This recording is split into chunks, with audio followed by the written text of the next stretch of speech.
Bonjour à tous, bienvenue dans cette vidéo où on va parler un peu de vos codes en fait et je vais vous montrer les différents paramètres qu'il y a pour le configurer correctement. Donc on va voir les différents paramètres, les décrire et ce qu'ils font à vos codes.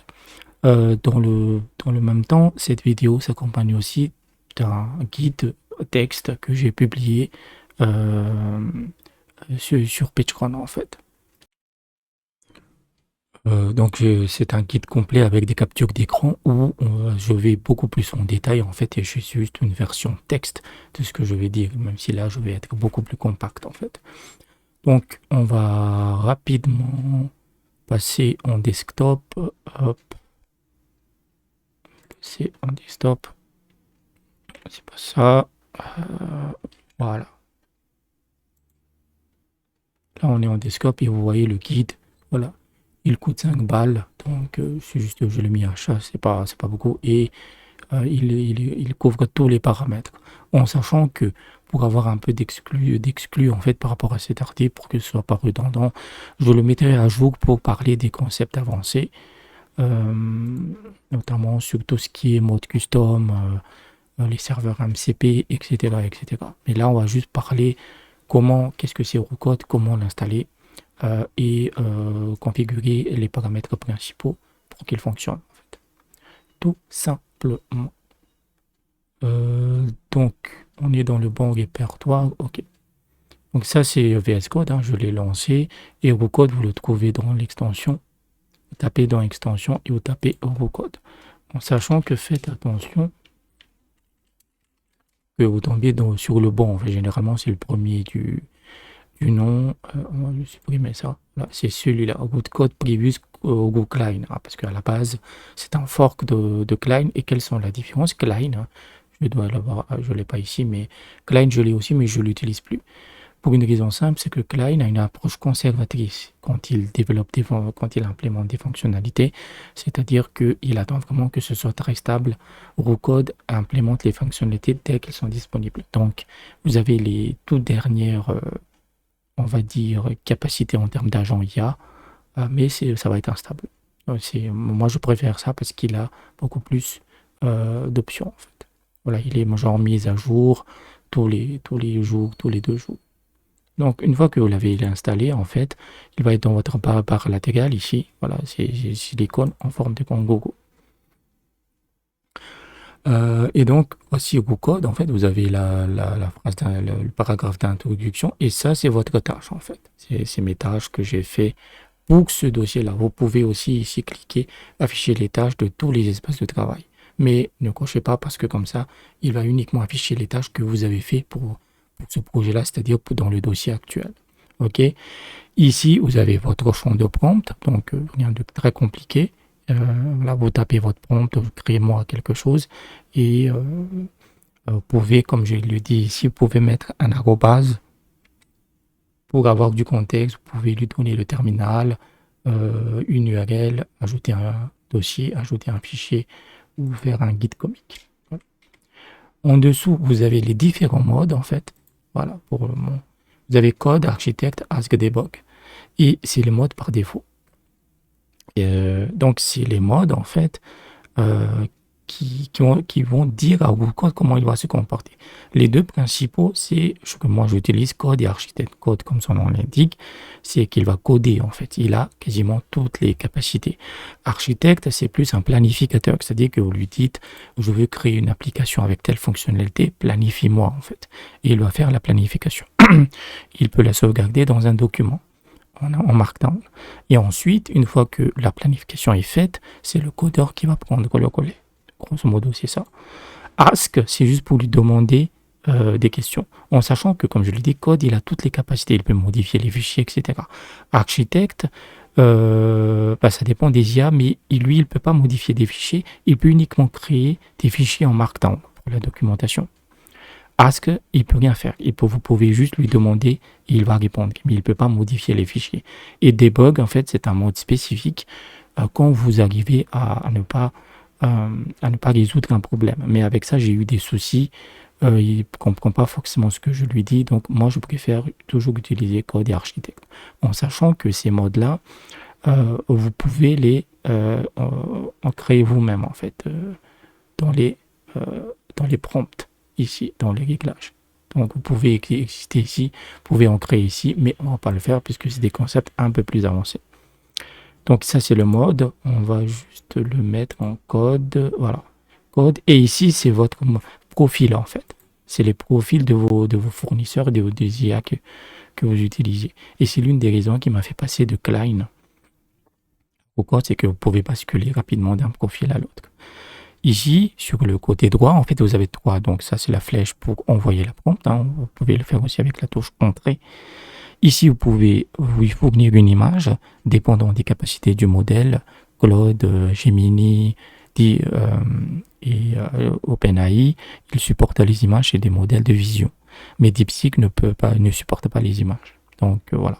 Et ça, en fait, c'est pour améliorer la prompt. C'est-à-dire que vous lui donnez un simple temps complet, par exemple, créer une application. Et si vous améliorez, et si vous cliquez ici, en fait, il va améliorer la plupart la prompt en la rendant plus détaillée, plus technique. Mais je l'utilise jamais parce que les prompts normales me suffisent largement. Donc, voilà, ça c'est l'interface principale. En fait, je ferai peut-être 2 vidéos. Ça, c'est vraiment pour montrer les paramètres de base, en fait. Et ensuite, j'essaierai de faire un petit projet pour vous montrer comment coder avec de l'IA, en tout cas comment moi je le fais. Donc là, c'est bon. Et les paramètres, en fait, ils vont se trouver en haut. Donc vous avez cette barre de menu en haut. Ça, c'est pour une nouvelle tâche, new task. Ça, c'est pour les points qu'on a vus. Ça, c'est les serveurs MCP dont tout le monde parle, en fait. Et que, grosso modo, les serveurs MCP, ce sont des outils qui étendent les capacités de WooCode. C'est-à-dire que là, j'en ai 2 là, en fait, ça c'est juste des tests en fait. PUBG Puppeteer et Brave Search. Et grosso modo, les deux combinés, qu'est-ce qu'ils me permettent de faire? Ils me permettent de dire à WooCode d'aller chercher des informations sur le web et de les intégrer, par exemple pour faire une documentation. Voilà. Mais j'utilise peu. Mais c'est ça, c'est juste ça, un MCP. Mais le MCP, tout le monde en crée en fait, donc c'est un peu le Far West. Hein. Voilà. Ici, vous avez l'historique de vos tâches. Voilà. Vous avez l'éditeur et ici, c'est le paramètre. Voilà. Vous avez aussi une section d'aide. Voilà. De documentation en anglais. Donc, voici tous les paramètres de WooCode. OK. Donc, on va les passer en revue un par un. Vous avez par section, en fait. La première section, c'est les fournisseurs. Donc là, les fournisseurs, et comme je le dis, c'est l'une des forces de WooCode, en fait, c'est que vous pouvez créer un profil. Par exemple, je dois en avoir un test là. Voilà. Par exemple, j'avais créé ça, parce que j'avais déjà fait la vidéo, mais elle avait bloqué. Donc, on va le supprimer. Voilà. Donc, et ce profil, en fait, il va enregistrer le fournisseur que vous utilisez, la clé API et le modèle. Et comme ça, vous pouvez basculer d'un profil à l'autre. Pour créer un profil, vous cliquez sur le plus. Tapez genre test pour WooCode. Il est créé et il va utiliser les modèles par défaut que vous avez utilisés la dernière fois. Donc il est enregistré. Donc ensuite dans fournisseur d'API, vous choisissez entre les différents fournisseurs et il y en a une chier en fait. Vous avez Bedrock, DeepSeek, Vertex et Google, mais également Google directement Gemini. Human Relay, c'est un peu particulier. Mais vous ne l'utiliserez pas en fait, c'est un peu manuel. Vous avez Mistral, vous avez Olama. Si vous utilisez des modèles locaux, OpenAI bien évidemment, OpenAI compatible. C'est que si vous ne trouvez pas un fournisseur qui n'est pas dans cette liste, vous pouvez utiliser OpenAI compatible parce que c'est souvent ce qu'ils utilisent. Et Christian Bund, etc. Vous avez aussi XAI. Donc vous choisissez votre fournisseur. Donc par exemple, je veux utiliser Gemini. Vous mettez votre clé en fait, et en fonction de ce fournisseur, il va montrer les modèles qu'il propose. Et dans ce cadre-là, on va choisir le modèle 2.5 Pro XP. Voilà, donc c'est le 2.5 Pro. Et c'est important parce que quand vous choisissez le modèle, il va tout de suite vous dire les caractéristiques qu'il a. Donc là, il me dit qu'il prend en charge les images. Mais si par exemple, je fais DeepSeek, vous voyez, il ne prend pas en charge les images. Donc c'est vraiment bien fait. Hop. On retourne sur Gemini.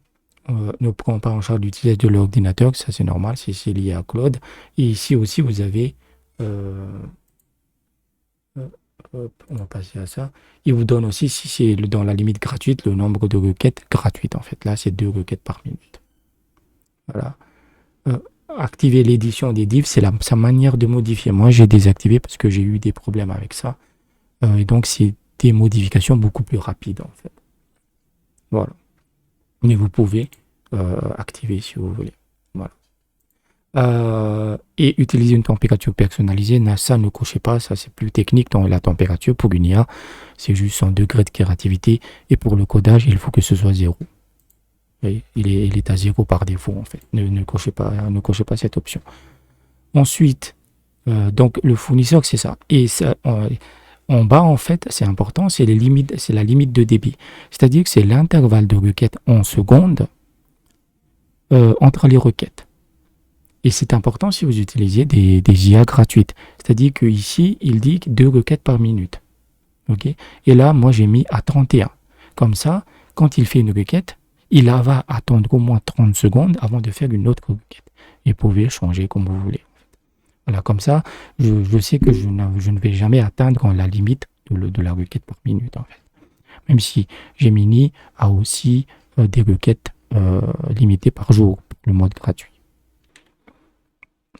Ensuite, vous avez la section approbation automatique. Et là, GoCode a déjà un guide visuel sur ce qui est activé chez moi ou non. Donc, c'est les options approbation automatique, c'était qu'il ne va simplement pas vous demander la permission avant de faire ces actions. Donc, vous avez la lecture, c'est activé chez moi. L'écriture, c'est-à-dire qu'il va modifier et peut créer les fichiers.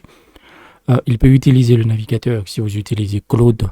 Donc Claude, avec le browser Use, il peut lancer lui-même un navigateur et tester les fonctionnalités, mais je ne recommande pas de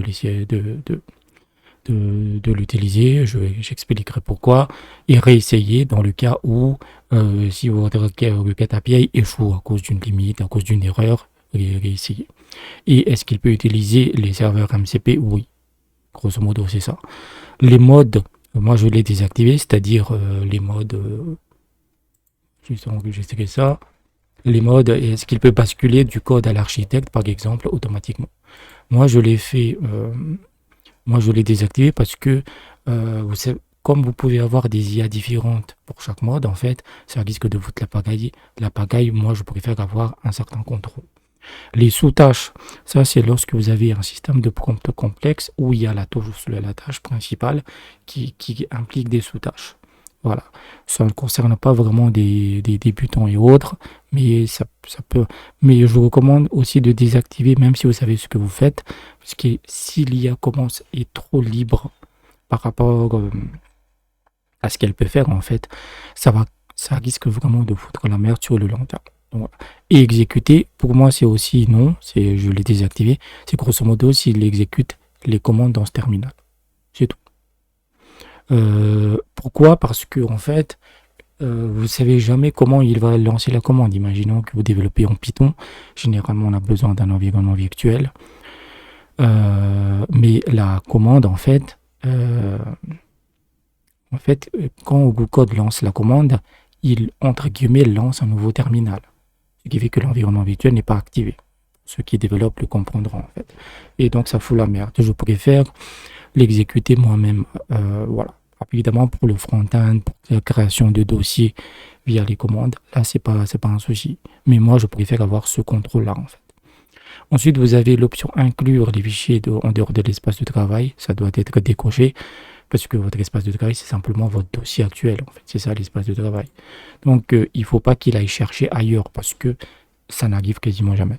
À moins que vous fassiez vraiment un truc très spécifique où il doit aller dans des fichiers de configuration, par exemple dans le dossier route, etc. Mais sinon, voilà. Et c'est la même chose pour l'écriture dans les fichiers en dehors de l'espace de travail.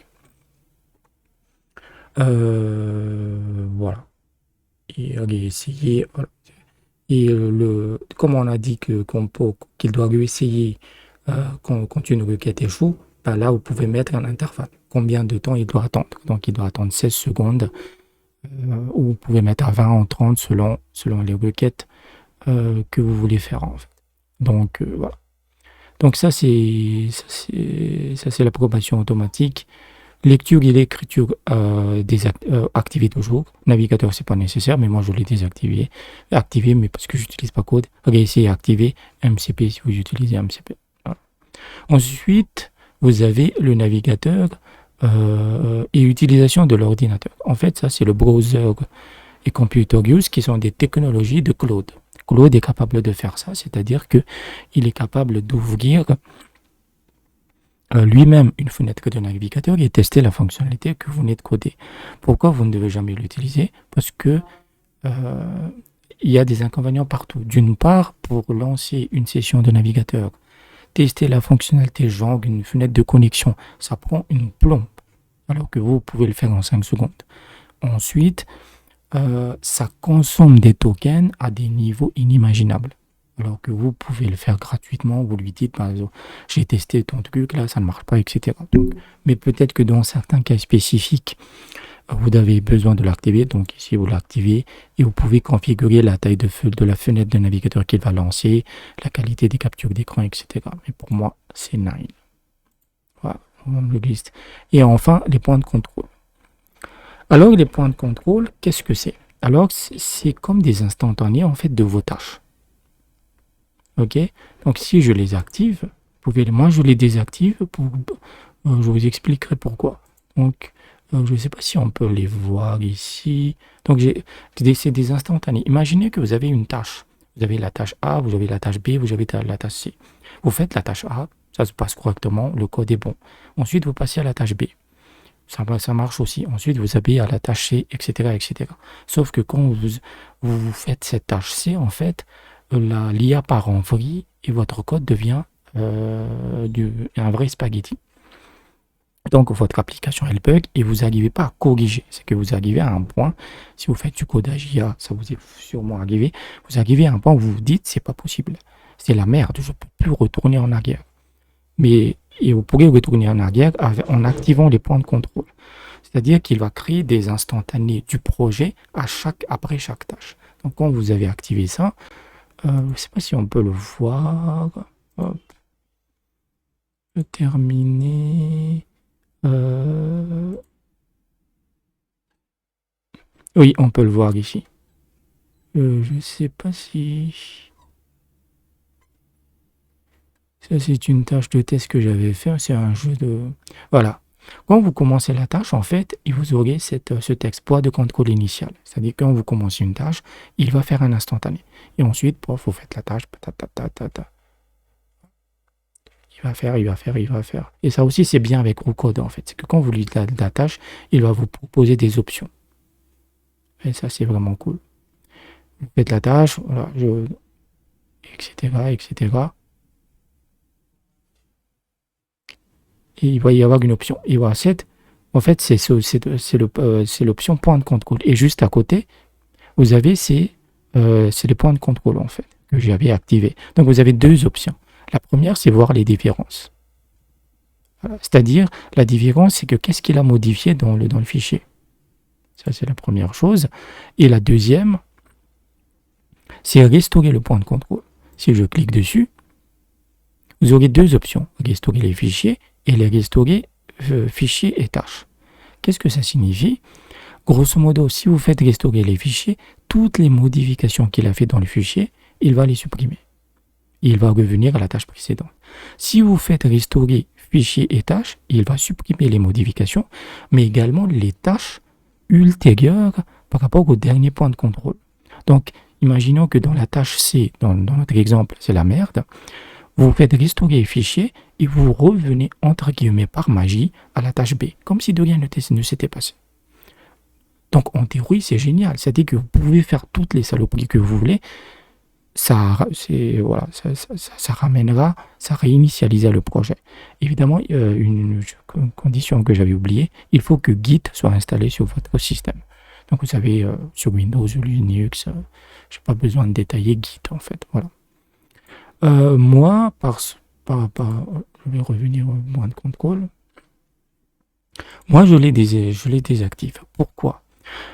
Premièrement, en fait, les points de contrôle sont déjà apparus sur Klein, en fait, je les avais testés et c'était vraiment merdique. Ça existe aussi sur HiderChat, en fait.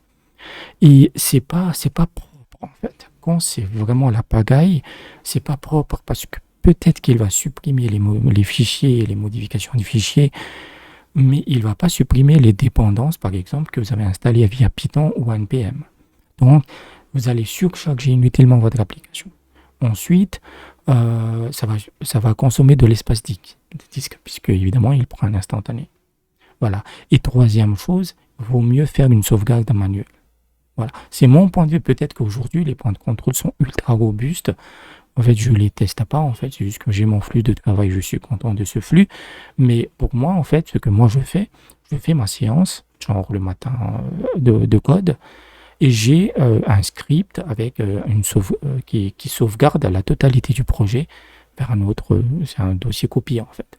Donc je sais que j'ai toujours un projet, une sauvegarde, un dossier complet propre. Si le lendemain je fais de la merde, bah, je supprime tout le projet. Et je restaure le projet initial, le projet sauvegardé. À la limite, je perds une journée, une demi-journée, je m'en fous. Alors, pour moi, c'est beaucoup plus fluide. Voilà, pour moi, c'est beaucoup plus de contrôle en fait, et je sais exactement que je retrouverai le projet dans l'état initial. Donc voilà. Ensuite, vous avez l'interface, afficher le message de bienvenue. Bon, voilà, d'accord. Mais activez-le parce que quand vous mettez à jour au code, en fait, il vous résumera les derniers changements. Donc c'est bien aussi. Vous avez une notification, activez la synthèse vocale et activez les scènes sonores.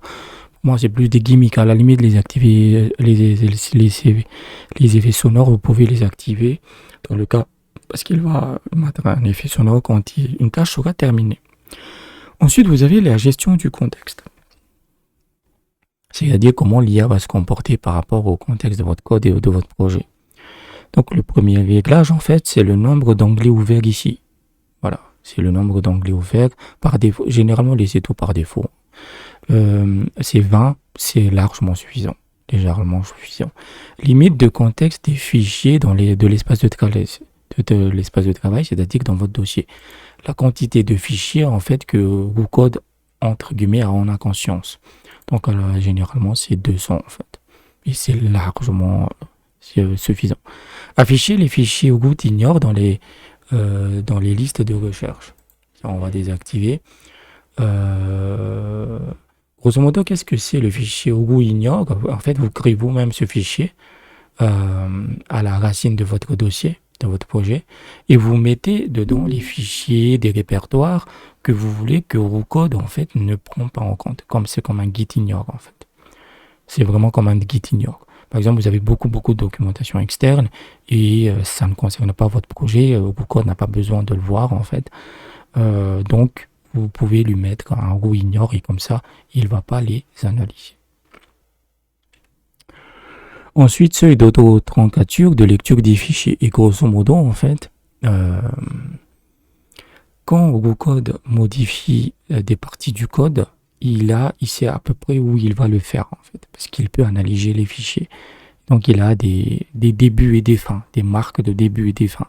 Mais parfois, ça dépend de l'IA et il ne comprend pas où se trouve, par exemple, la partie du code qu'il doit modifier. Et ce qu'il fait, en fait, c'est qu'il va lire tout le fichier. Il va lire du début à la fin. Comme ça, pour trouver la partie qui pose problème. Et le seuil d'auto-trancature, c'est que quelle est la quantité de lignes qu'il va lire à chaque fois. Donc, si, par exemple, votre fichier fait 1000 lignes de code, ben, il va lire le truc 500 lignes. Même si ça prend du temps, hein, mais grosso modo, c'est... Voilà. Honnêtement, avec des modèles comme Gemini qui sont capables de gérer beaucoup de contexte, en fait, vous pouvez y aller avec 500 lignes. Si vous voyez que le modèle, il tourne en boucle, c'est-à-dire que la requête tourne en boucle, ça signifie qu'il a du mal. Donc, vous devez baisser cette valeur. Ou vous pouvez dire, toujours lire le fichier en entier. Voilà. En fait, j'ai testé les deux. Je préfère que il lit partie par partie. C'est juste ça, en fait. Voilà. Mais sinon, voilà. Les gens mettent parfois 1000 lignes, etc. Ensuite, vous avez la partie terminale. Terminal, c'est ça. Hein, c'est là où vous lancez des commandes, etc. Le seul réglage important, c'est la limite de sortie de terminal. Et pour vous montrer, en fait, Hop. Je vais changer mon fournisseur. Qu'est-ce qu'on va prendre? On va prendre celui-là. Je ne sais pas si j'ai encore des limites. Euh, Comme je l'ai dit tout à l'heure, avec arrobase, en fait, vous avez des codes contexte. Et quand vous tapez ça, arrobase terminal, Roucode peut lire ce qu'il y a ici, en fait. Et donc, si je lui dis, dis-moi ce que tu peux lire dans le terminal. Voilà, c'est tout. Je lui demande ça.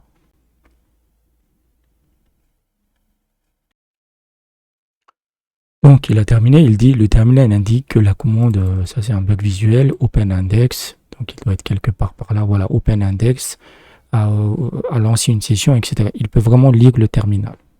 Vous voyez, et c'est extrêmement important quand vous faites du debug, parce que vous allez en déboguer, hein, je vous le dis. Vous allez en déboguer dès lors. Voilà. Même si moi je suis souvent à l'école ancienne, je copie-colle les messages d'erreur en fait, et puis basta quoi. Ça marche aussi, hein. C'est tout aussi rapide, mais voilà, c'est terminal. Et on revient aussi. Donc où est-ce qu'il est? Voilà, les terminales. Donc c'est le seul réglage que vous devez regarder, c'est il va regarder les 500 dernières lignes. Les délais d'intégration du shell du terminal, en fait, certains terminaux mettent du temps à se lancer. Donc, il met un délai de 5 secondes avant qu'il lance la commande. Délai de commande du terminal, c'est que au code, comme je le dis, il peut exécuter des commandes. Et quand il exécute des commandes, il est en attente. C'est-à-dire il va attendre lui-même le résultat de la commande et ainsi interagir.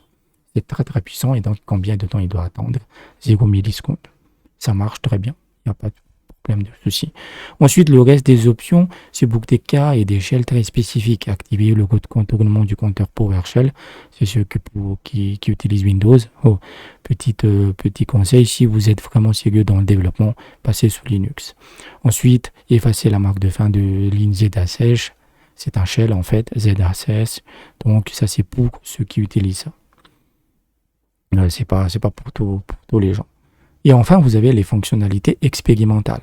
Et grosso modo, c'est des fonctionnalités qui ont été envoyées par des utilisateurs, par d'autres développeurs. Ils les ont implémentées, donc vous pouvez les utiliser, mais ils sont expérimentales. Donc, ils attendent des feedbacks, etc. avant de les implémenter totalement. Donc, actuellement, c'est des fonctionnalités donc, qui vont évoluer au fil du temps selon la version et le contexte que vous allez utiliser WooCode. Donc là, actuellement, ils utilisent l'outil d'insertion de contenu expérimental, l'outil de recherche et de remplacement expérimental. Ça, par exemple, ils peuvent faire plusieurs remplacements en même temps. On est dans une seule requête, donc ça améliore, c'est plus rapide en fait. Le flux de travail est plus rapide et ça, il insère directement le contenu plutôt que de faire du remplacement de code. Voilà, il ne va pas utiliser le diff, la technique de diff, mais il va insérer directement le contenu. Voilà, mais moi, n'activez jamais ces fonctionnalités expérimentales dans un environnement de production parce que justement, ça peut bugger en fait. Mais vous savez que ce genre de fonctionnalité va débarquer dans le futur. Et ensuite, vous avez la langue en fait, voilà, qui est disponible dans plusieurs langues. Et donc voilà à peu près les paramètres. Les plus importants pour moi, c'est le fournisseur, l'approbation automatique et je dirais les points de contrôle. Et voilà, c'est tout. Avec ça, vous avez un WooCode totalement fonctionnel. En fait. Je vais juste passer en webcam. Hop. Donc, j'espère que vous avez pu voir quels sont les différents réglages. WooCode est vraiment très très puissant. Il peut être difficile à prendre en main, mais il est vraiment puissant et on n'a pas encore regardé les modes custom, les serveurs MCP, etc. Là, c'est pour des besoins très précis et spécifiques en fait. Voilà, pour des besoins très avancés. Peut-être qu'un jour, on fera des trucs sur ça.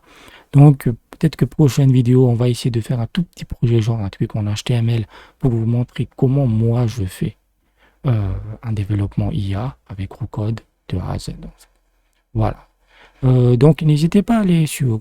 je mettrai le lien de l'article sur PageCon, en fait. Ça coûte 5 balles, ça me soutient financièrement. Et ça vous donne un guide texte, en fait, avec des captures d'écran, etc., etc. Donc, j'espère que ça vous plaira. Donc j'espère que je vous ai aidé. N'hésitez pas toujours aussi, si vous passez par Patreon, abonnez-vous. Ça fait toujours des sous en plus. Et je vous dis à bientôt.